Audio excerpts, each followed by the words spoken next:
Aujourd'hui, j'ai pensé vous parler de la guérison divine.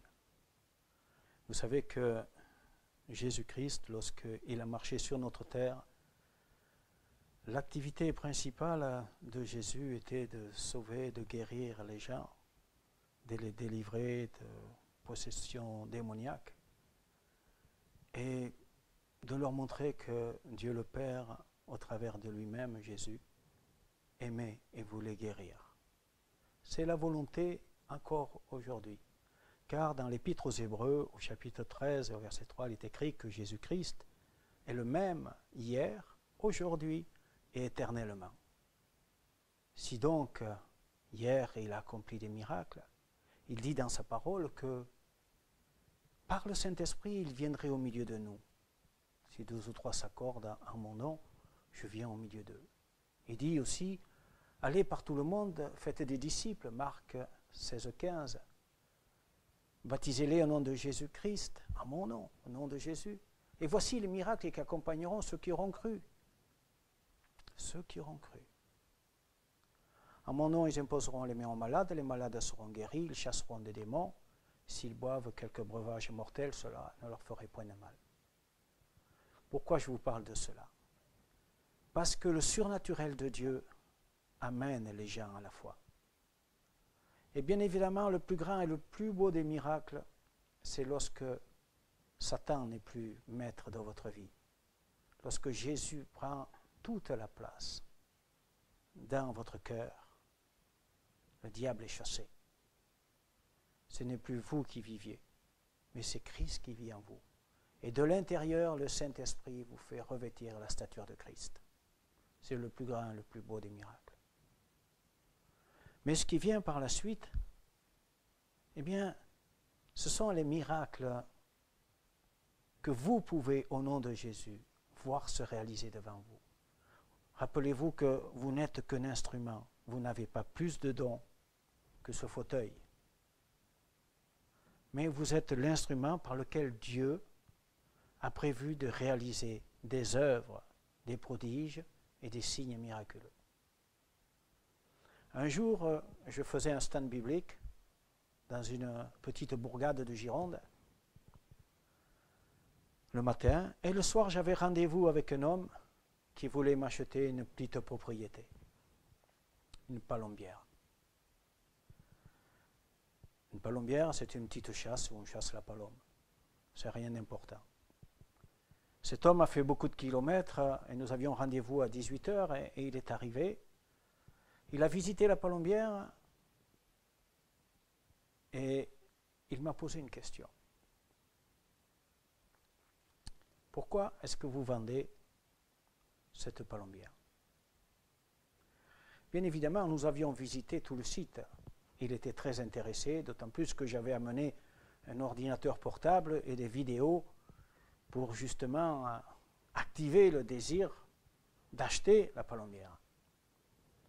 Je lui ai fait même visiter une palombière qui était derrière la mienne. Et là, il me dit, mais pourquoi vous vendez ça? Ce que je ne savais pas, par contre, c'est qu'il avait dit à sa femme, cet homme est bizarre, il est différent, il a un problème. Je ne sais pas si on ne devrait pas s'en aller tout de suite. Mais voyez-vous, Dieu avait prévu un rendez-vous avec lui. Pourquoi? Cet homme a un grand, grand cœur. Un très grand cœur. Il s'appelle Laurent. Un très grand cœur. La maison ici ne contient pas son cœur. Il a toujours voulu faire du bien aux autres. Il s'est toujours privé pour les autres. Je le connais. C'est devenu mon ami et mon frère. Cela m'émeut quand je parle de lui et de son épouse. Cependant, il vivait dans une fausse doctrine. Il avait reçu de son grand-père une formule pour guérir le feu. Il faisait aussi tourner le pendule et les lumières s'éteignaient toutes seules dans sa maison. Les puissances de ténèbres l'avaient envahi. Il avait connu 2 divorces. Le 3e mariage n'était pas sûr de tenir. Alors que nous venions de visiter cette palombière, donc il me pose cette question, pourquoi vous vendez cette palombière? Et je lui dis, parce que je sers Dieu, monsieur, en chantant. En chantant pour Dieu. Et en priant, j'ai vu beaucoup de miracles. Plus de 200. Et des guérisons extraordinaires.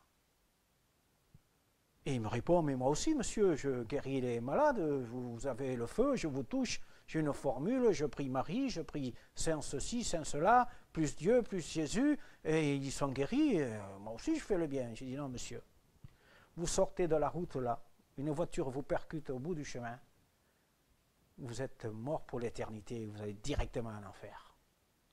Il me dit, mais je ne vous permets pas de me parler comme ça, mais qui êtes-vous pour me parler comme ça? J'ai dit, monsieur, écoutez, on ne va pas polémiquer. Dans ma voiture, j'ai ma guitare. Si vous voulez, je vais vous chanter un cantique, un chant. Et on va demander au Seigneur d'intervenir. Est-ce que vous êtes d'accord avec moi?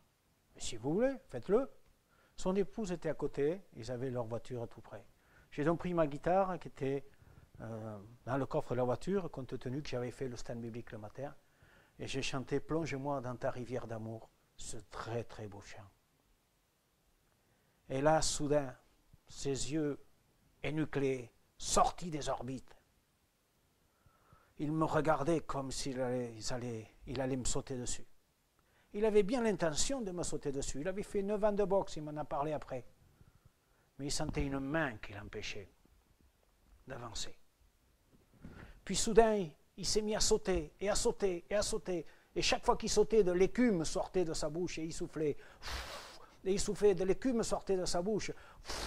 Et il sautait comme un cabri dans tous les sens. Et puis il s'arrête vers moi. J'ai dit, vous ne vous sentez pas bien? Et il continue à sauter, à sauter, à sauter. J'ai posé la guitare. Et j'ai dit, Seigneur, touche-le.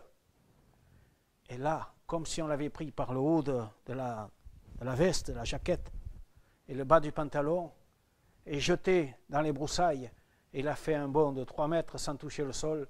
Il est tombé à genoux entre 2 pains. Les yeux révulsés. Les yeux révulsés, c'est une présence démoniaque. Il n'y voyait plus rien. Il criait à sa femme, « Je n'y vois plus, je n'y vois plus, je suis aveugle, je n'y vois plus. Où es-tu » Et sa femme s'est approchée de lui, le caressait, ne comprenait pas ce qui se passait. Alors j'ai reçu du Saint-Esprit, Étienne, c'est fini. Maintenant, prie pour que ses yeux s'ouvrent. Alors je me suis approché de lui, j'ai dit, Seigneur, que ses yeux s'ouvrent. Et ses yeux sont redevenus normaux. Il s'est tourné, il m'a regardé, mais qui êtes-vous? Il dit, Jésus-Christ est vivant. J'étais ensorcelé. Je vivais dans le mal. Le démon était dans moi. Je vivais dans l'obscurité et la haine. Jésus est vivant. Et voyez-vous, il est reparti avec son épouse, chantant tout le long du chemin. Il disait que sa route était comme illuminée. Aujourd'hui, c'est un homme qui sert Dieu. Cette histoire n'est pas très ancienne, puisqu'il s'agit de 2010, du mois d'août 2010. Et je laisserai le soin à cet homme et à son épouse de vous raconter le reste, parce que c'est très vivant. Et cet homme rempli d'amour pour Jésus prie pour les malades, fait connaître le nom de Jésus autour de lui. C'est ce que vous devez faire. N'ayez pas peur de prier, d'imposer les mains. Couvrez-vous sous le sang de Jésus à la croix. Jésus accompli il y a 2000 ans. À vous à le faire maintenant. Amen.